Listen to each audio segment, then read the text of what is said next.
Our planet is adorned with countless islands, scattered like jewels across the vast expanse of our oceans. Many are bustling hubs of life, cradles of unique cultures and vibrant ecosystems, but there are some islands that remain untouched, isolated by distance, danger, or sheer peculiarity.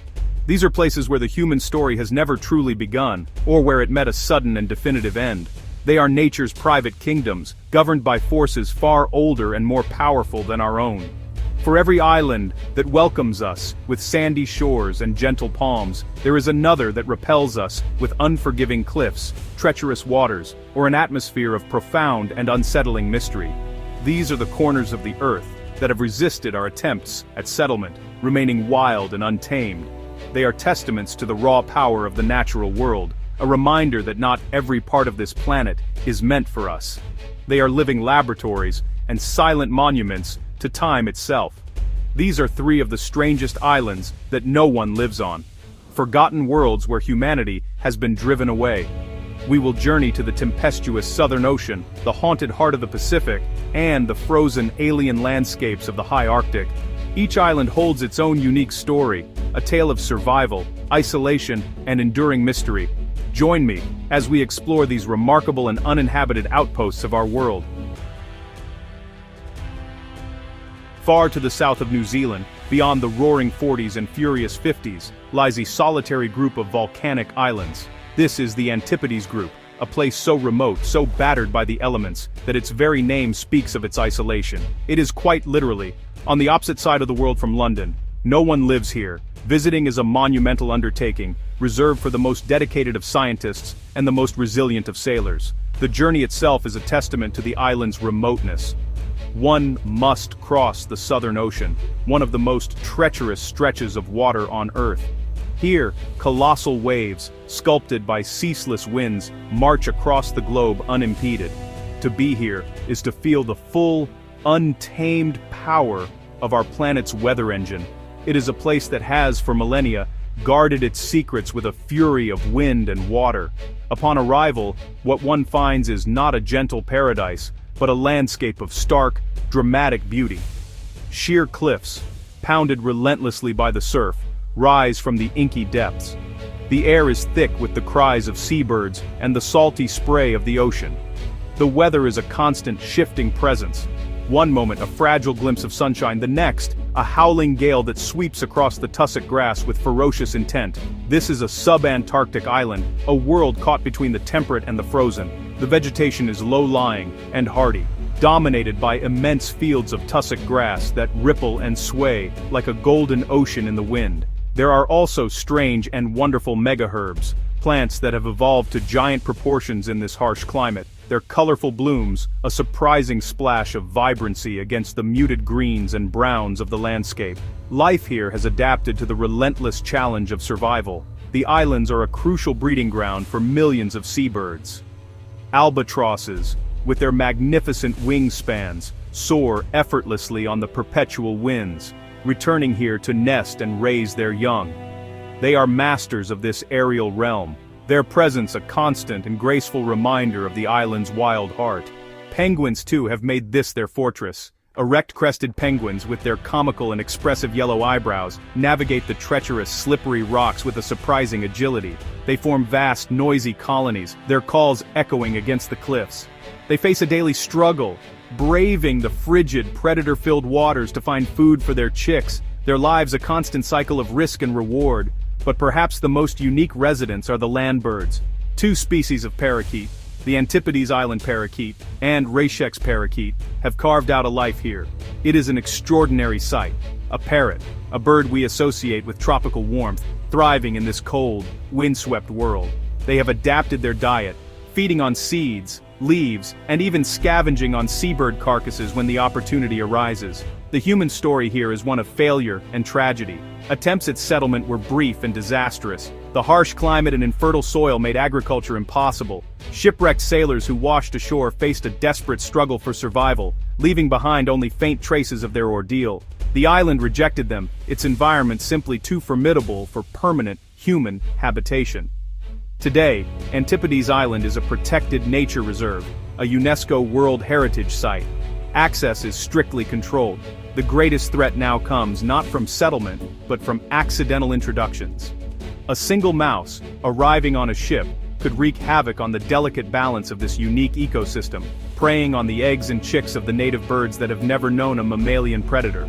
To look upon Antipodes Island is to look upon a world that has remained largely free from our influence. It is a stark and powerful lesson in the limits of human endurance and the incredible resilience of nature. It stands as a silent, wind-swept monument to life at the very edge of possibility, a kingdom of birds and wind, forever opposite to our own familiar world. In the vast, blue emptiness of the central Pacific Ocean, 1,000 miles south of Hawaii, lies a place of profound contradiction. This is Palmyra Atoll. From the air, it appears as a perfect cliché of a tropical paradise, a delicate necklace of emerald islets, fringed with white sand, encircling a series of brilliant turquoise lagoons.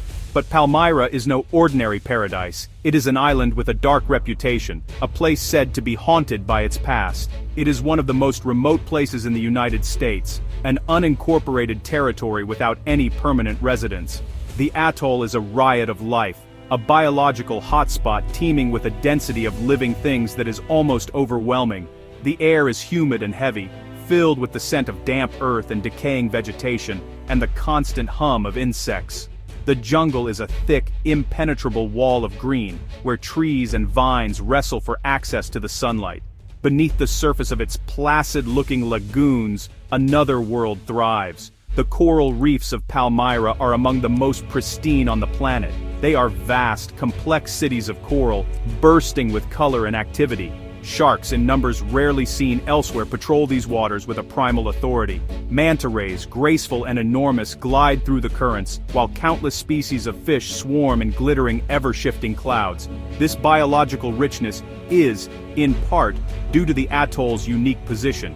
It sits within the Intertropical Convergence Zone, a band of weather near the equator known for its high rainfall. This constant deluge of fresh water creates a unique marine environment, a rainforest of the sea, that fuels this incredible abundance of life. It is a living laboratory for scientists studying how healthy, intact ecosystems function. But Palmyra's story is not just one of nature. During the Second World War, the atoll was transformed into a naval air station. The U.S. Navy dredged channels, built causeways connecting the islets, and constructed a runway and buildings. They brought thousands of personnel to this tiny speck of land, forever altering its landscape and, some say, its spirit. When the war ended, Palmyra was abandoned. The jungle immediately began its relentless work of reclamation. Today, the military presence is a collection of ghostly ruins. Concrete bunkers crumble under the weight of strangler figs. Rusted metal skeletons of buildings are swallowed by the vibrant, green foliage. The runway, once a lifeline to the outside world, is now a fractured, weed-choked scar on the landscape. It is these ruins, combined with the atoll's profound isolation, that have fueled its reputation for being haunted. Stories abound of mysterious events, of an unsettling atmosphere that seems to permeate the island. Sailors speak of an inexplicable sense of dread, of strange lights and phantom ships. The most infamous tale is of a grisly double murder that occurred here in the 1970s, a crime that seemed to cement the atoll's dark legend. Whether one believes in ghosts or not, there is an undeniable eeriness to Palmyra. It is the feeling of a place where two worlds collide. The vibrant, chaotic, and immoral world of nature is constantly erasing the brief, violent, and orderly world of human endeavor. The silence is profound, broken only by the cries of seabirds and the rustle of coconut crabs in the undergrowth. These coconut crabs are the true kings of the island. They are the world's largest land-living arthropods, powerful creatures that can climb trees and tear open coconuts with their formidable claws. They are everywhere, scuttling through the ruins and across the forest floor, a constant, slightly unnerving presence. They are the cleanup crew, the recyclers, the living embodiment of the atoll's wild, untamable spirit. Today, Palmyra is co-owned and managed by the Nature Conservancy and the U.S. Fish and Wildlife Service as a science and research station. A small, rotating group of scientists and staff are the only human presence. They live and work amongst the ruins and the wildlife, striving to understand and protect this unique, paradoxical world, a place that is at once a paradise, a ruin, a scientific treasure, and a source of enduring, chilling mystery. We travel now to the other extreme of our planet, to the frozen wilderness of the Canadian Arctic archipelago. Here, north of the Arctic Circle, lies an island of immense scale and profound emptiness. This is Devon Island. It is the largest uninhabited island on Earth. A landmass, the size of Croatia, yet home to not a single permanent human settlement. The reason for its vacancy is starkly, brutally simple. It is one of the most inhospitable places on Earth. This is a polar desert. The climate is relentlessly harsh, with long, dark winters where temperatures plummet to 50 degrees below 0 Celsius. The brief summer is cold and fleeting. Precipitation is minimal, comparable to that of the Sahara Desert, but what little snow falls rarely melts, instead being compacted over millennia into vast ice caps that dominate the eastern part of the island. The landscape is a breathtaking panorama of desolation. Vast plains of shattered rock and barren soil stretch to the horizon, a monochrome palette of gray and brown.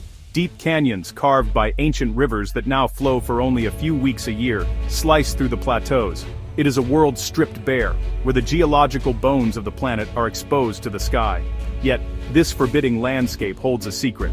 Look closely at the terrain, at the networks of valleys, the impact craters, and the rocky, barren ground. It bears an uncanny resemblance to the surface of another world, the planet Mars. This similarity is not just superficial. The geology, the extreme cold and the dry conditions make Devon Island the single best Earth analog for the red planet.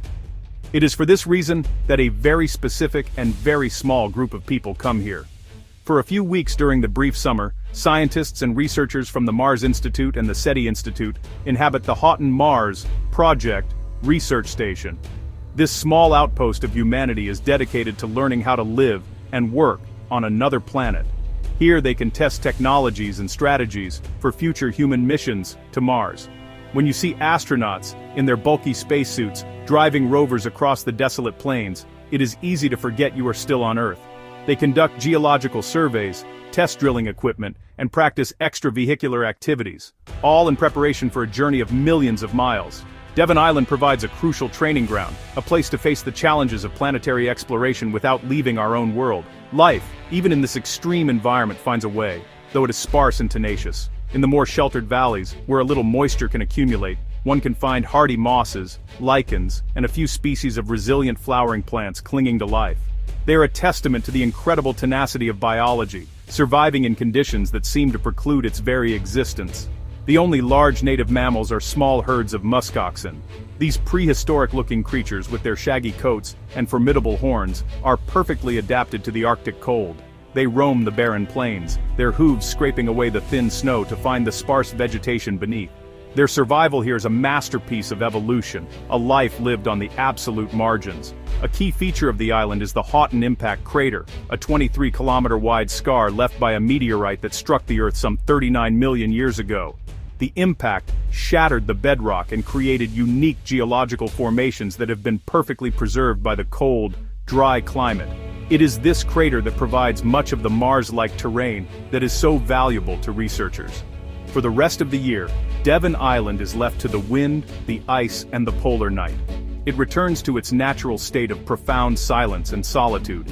It is a world almost without sound, without movement, without color.